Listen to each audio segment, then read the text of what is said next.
Baspa party और Sapa party, यह मुद्दा विहीन पार्टियां हैं। बंदर के हाथ में चक्कू अगर दे दी जाएगी तो वह अपना ही चेहरा और अपना ही वो सब काट डालेगा।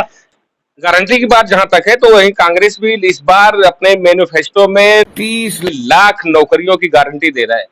90 अब कहना तो बड़ा आसान है। जब विपक्षी पार्टियों को कोई मुद्दा नहीं मिलता तो वह आरक्षण का मुद्दा ले लेगी, बेरोजगारी का मुद्दा ले लेगी, महंगाई का मुद्दा ले लेगी, तो उनको बेमुद्दा सिर बेसिर पैर की देश के प्रति चिंतित रहने का कोई भी सोच हमारे लोकल और क्षेत्रीय पार्टियों के पास नहीं है। 2024 के इस लोकसभा चुनाव में बनते बिगड़ते समीकरण के बीच उन सवालों और मुद्दों को लेकर के हम आए हैं जिनका जनता से सीधा सरोकार।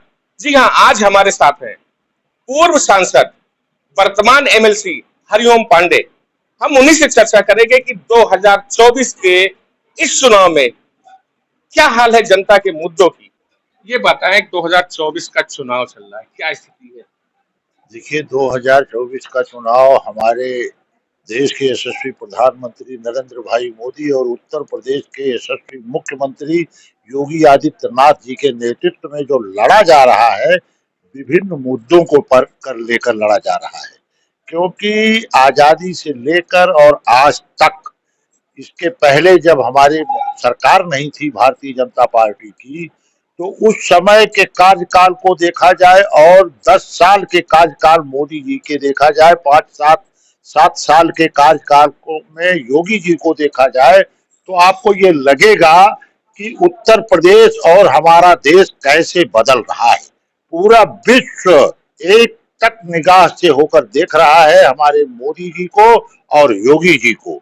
निश्चित तौर पर आने वाला 2024 का चुनाव यह विभिन्न मुद्दों पर अपनी राय को देकर हमारी समस्याओं से जो जूझता हुआ हमारी प्रगति के रास्ते को प्रशस्त कर रहा है। कि जिन्होंने कि एक चीज आपको बताता जाऊं, बिना किसी उसके नाखून से कुआं खोदा था। हमारे मोदी जी ने देश के यशस्वी प्रधानमंत्री की नाखून से कुआं खोदा और नाखून से ही कुआं खोदा हमारे योगी आदित्यनाथ जी ने। जो उत्तर प्रदेश बिगड़ गया था, आतंक और तमाम लोफर लफंगों का राज था, भूमाफियाओं का राज था, सारी चीजें अमन चैन होकर इस समय जनता जो है राम राज के उस पर चल के स्थापना पर अपना काम पूरा कर रही है और राम राज स्थापित होकर सबका कल्याण हो रहा है। एक बात ही बताएं, अगर बात हम अम्बेडकर नगर जनपद की करें तो हमें याद आता है 2014 जब आप चुनाव लिए तो परसेंट जीत हुई थी भाजपा की। लेकिन 2019 में कहीं ना कहीं भाजपा पीछे रह गई। इसका कारण हो सकता है आपको टिकट ना दिया हो, लेकिन 2024 आप किस नजर से देखते हैं अम्बेडकर नगर को? देखिए, 2024 भी इसमें कैंडिडेट हमारा जो आया है, कमल का फूल लड़ रहा है, ना कि कोई व्यक्ति विशेष लड़ रहा है। और व्यक्ति विशेष को न लड़ने की तवज्जो हम लोग देते हैं।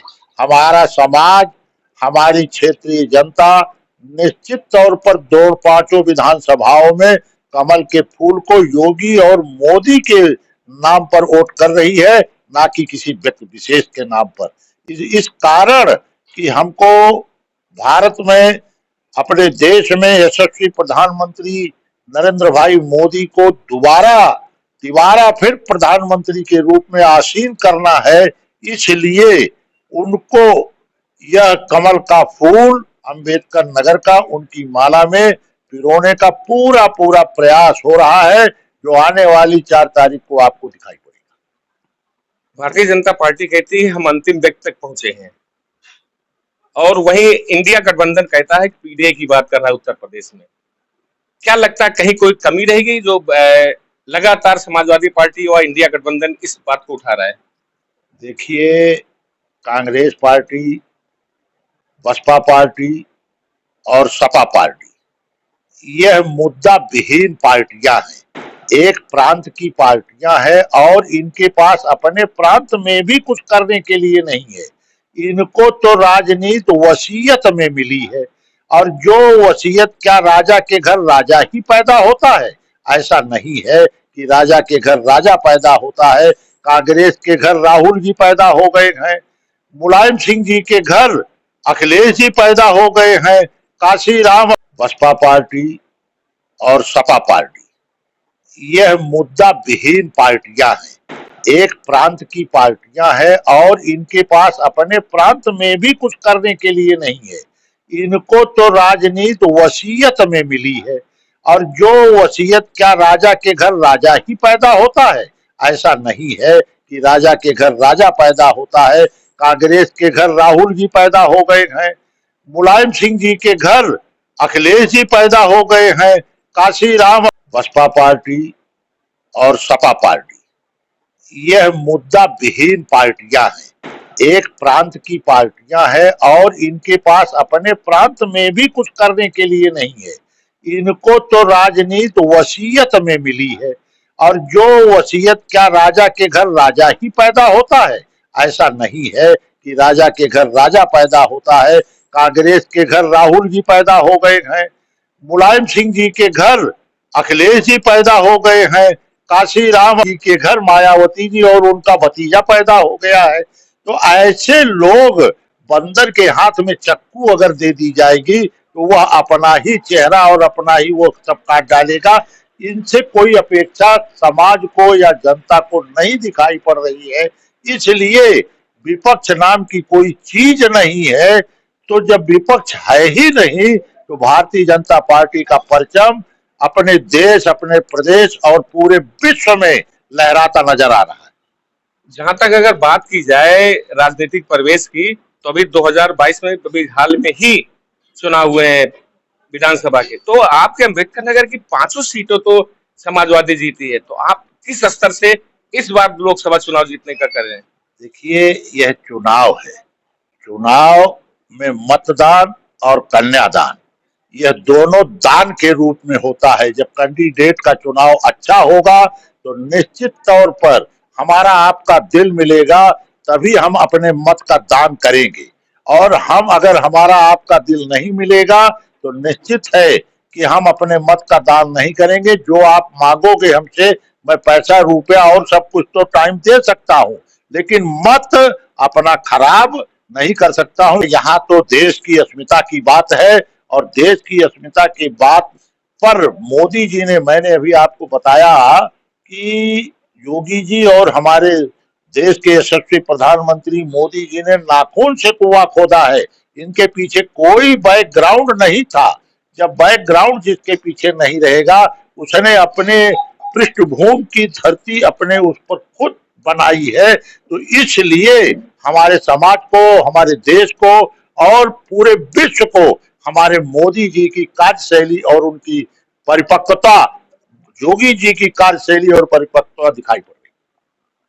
भारतीय जनता पार्टी लगातार ये कहते हैं कि सबका साथ, सबका विकास, सबका विश्वास से हम आगे बढ़ेंगे, तो वहीं विपक्ष का ये साफ तौर से कहना है कि ये सिर्फ खोखली जुमलेबाजी है।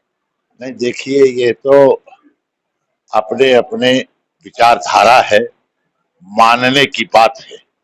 मान लिया गया कि यह देवता है तो वह देवता के रूप में प्रकट होता है, और मान लेने से हमारा विज्ञान ये कहता है कि अगर हमने मान लिया तो उत्तर हमको मिलेगा। और जब पूरा हमारा समाज सनातन, हमारा वैदिक धर्म, हमारा वैदिक काल और तमाम ऐसे उसमें है कि जो मान लेने पर काम करते हैं, तो अगर हमने किसी को आराध्य देव मान लिया है, योगी को, मोदी को, तो निश्चित तौर पर उसका प्रतिफल समाज को देखने में मिलता है। एक बात और बताएं, जिस तरीके की जो बहुत सारे इसे अम्बेडकर नगर में मुद्दे बहुत हैं, चाहे वो किसानों का मुद्दा हो, स्वास्थ्य का मुद्दा हो, शिक्षा का और सुरक्षा का, किस नजर से आप देखते हैं? देखिए, यह इंसान से गलतियां होती रहती हैं, गलतियों का अंबार है। ऐसा नहीं है कि हमारे जनपद के यशस्वी, हमारे जनपद के जिलाधिकारी, हमारे जनपद के राजनैतिक राजनेता, यह सब बहुत अच्छे हैं और बहुत ही सामंजस्य बना के काम को कर रहे हैं। लेकिन कहीं कहीं एकाध भूल कोई हो गई अगर, तो उसको उससे साथ नहीं जोड़ा जाना चाहिए। अंबेडकर नगर प्रगति के रास्ते पर प्रशस्त हो रहा है। मैं सांसद था और उसके बाद एमएलसी हूँ।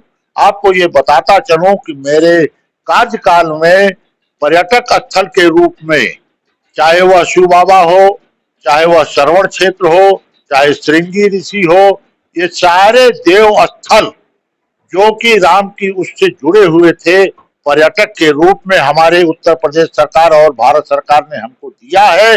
ऐसे ही कोई विधानसभा मेरी ऐसी नहीं है कि जिसमें 450 500 सड़कें और 4 लेन 6 लेन की सड़कें, पुल और तमाम ऐसी चीजें कि जिसमें आप समझिए कि एक अभी मैंने इनको उद्योग के लिए आमंत्रित किया, जिसमें बायोडीजल की फैक्ट्री लगने जा रही है, उसका भी एग्रीमेंट हो चुका है।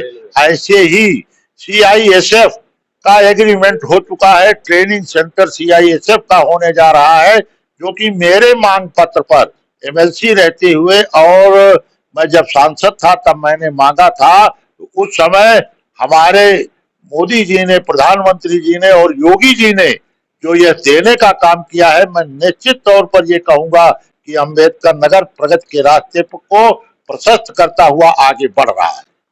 अगर बात की जाए यहाँ के प्रत्याशियों की, तो मूल रूप से 3 प्रत्याशी है जो बड़ी पार्टी से आते, चाहे आप एनडीए गठबंधन के लिए भाजपा की तरफ से रितेश पांडे हैं और इंडिया गठबंधन समाजवादी पार्टी की तरफ से लालजी वर्मा है। तो कहीं ना कहीं बसपा अकेला चलने पे विश्वास जताती है, तो उसने अपना अलग उम्मीदवार, मुस्लिम उम्मीदवार खड़ा कर रखा है। यहाँ तो मुद्दों की लड़ाई है और मुद्दों की लड़ाई में कमल का फूल देश के अस्तित्व की बात है और देश के लिए लड़ाई लड़ी जा रही है, ना कि प्रदेश और क्षेत्र के लिए। तो देश पहला, नेशन राष्ट्र प्रथम दृष्टिकोण से आगे रहना चाहिए, ऐसा हमारे समाज का और हमारा अपना एक मानना है। इसलिए देश के लिए हमारे जो भी हो, आंख मूंद कर कमल के फूल का बटन दबाने के लिए हमारी जनता आतुर है। आगामी 25 तारीख को वह इसको कर दिखाएगी। विपक्ष लगातार सवाल खड़ा कर रहा है कि कहीं न कहीं युवाओं को जो भारतीय जनता पार्टी लगातार सरकार में आने से पहले नौकरी का वादा किया था, तो कहीं ना कहीं पेपर लीक को लेकर के वो मैदान में खड़ी है और सवाल खड़ी कर रही है।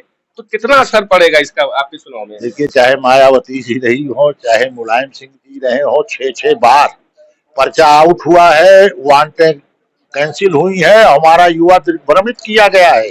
चाहे वह सपा का शासनकाल रहा हो, चाहे वह बसपा का शासनकाल रहा हो, चाहे कांग्रेस का शासनकाल रहा हो, उन सारे शासन कालों में पेपर्स आउट हुए हैं और तमाम जो उन्होंने वादे किए थे, मैं युवाओं को नौकरियां दूंगा 1 लाख, कहीं एक भी नौकरी किसी को नहीं मिली और मिली भी तो अपने स्वजातीय किसी उस कास्ट को। तो मैं उस मुद्दों पर नहीं जाना चाहता। भारतीय जनता पार्टी सबका विकास, सबका साथ पर काम करती है, इसलिए यह विश्वास है कि निश्चित तौर पर आने वाला समय हमारे युवाओं को स्वर्णिम भविष्य की तरफ ले जाएगा। आरक्षण को लेकर के बड़े सवाल खड़े किए जा रहे हैं। आरक्षण, देखिए, आरक्षण गरीबों का मूल सिद्ध अधिकार है। तो ऐसे लोगों पर कि युवाओं पर अगर ये शासन सत्ता दे देगी, सरकार चलाएगी, तो ये किस विनय पर सरकार चलाएंगे, यह सोचनीय विषय होगा। तो हमारा देश साक्षर हो रहा है, आगे बढ़ रहा है, हमारी जनता ऐसा गलत काम नहीं करेगी और ऐसे लोगों को देश चलाने के लिए आवाहित नहीं करेगी। जिन गरीबों को, गरीबी रेखा के नीचे रहने वाले, जीवन यापन करने वाले, दबे कुचले वैसे आदमी, क्योंकि गरीबी अभी हमारे देश से पूर्णतया समाप्त नहीं हुई है, ऐसा कुछ नहीं है। तिल का ताड़ चुनाव आते ही विपक्षी पार्टियां बनाने लगती हैं। जब विपक्षी पार्टियों को कोई मुद्दा नहीं मिलता तो वह आरक्षण का मुद्दा ले लेगी, बेरोजगारी का मुद्दा ले लेगी, महंगाई का मुद्दा ले लेगी, तो उनको बेमुद्दा सिर बेसिर पैर की देश के पथ चिंतित रहने का कोई भी सोच हमारे लोकल और क्षेत्रीय पार्टियों के पास नहीं है। उसमें 2 युवा नेतृत्व आ रहे हैं। ये जो नारा दिया गया था शुरू में भाजपा के द्वारा कि अब की बार 400 पार। देखिए, हर बार जब पहली बार हम चुनाव लड़े 2014 में, तो हमारा ग्राफ कहाँ था, उसके बाद तब हम 2019 में लड़े तो हमारा ग्राफ कहाँ था।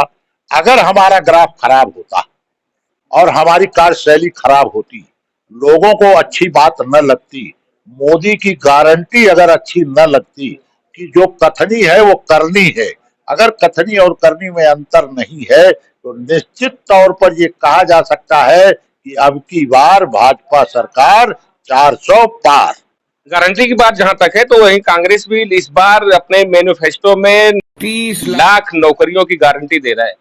90 अब कहना तो बड़ा आसान है, ललन जई है अपनी चलन। वो जो आदमी मैं कहना नहीं चाहता ऐसा शब्द है, जो इस तरीके की टी शर्ट पहनकर, जीन्स पहनकर मार्च करता हो, ऐसा व्यक्तित्व जिसकी वेशभूषा ठीक ना हो, वह व्यक्ति अगर देश की कमान पा जाएगा तो मेरे देश का भविष्य कैसा होगा, यह सोचनी विचारनी विषय है। इस पर बहुत ज्यादा मैं कमेंट नहीं करना चाहता। आखिरी सवाल, अंबेडकर नगर की स्थिति क्या रहेगी? अब अम्बेडकर नगर की स्थिति रहेगी, जहां तक मेरी जानकारी है, कि वह कमल का फूल निश्चित तौर पर मोदी जी के हार में जाके लगेगा और अम्बेडकर नगर विजय श्री को प्राप्त करेगा। बहुत बहुत शुक्रिया। तो ये थे हरिओम पांडे, इनका साफ तौर से कहना है, इनका दावा है कि इस बार 400 पार और अम्बेडकर नगर सीट भाजपा जरूर जीतेगी। लेकिन इनके दावों में कितनी सच्चाई है ये तो आने वाली 4 तारीख को ही पता चल पाएगा। Noor Alam, prime 7 news, Ambedkar Nagar.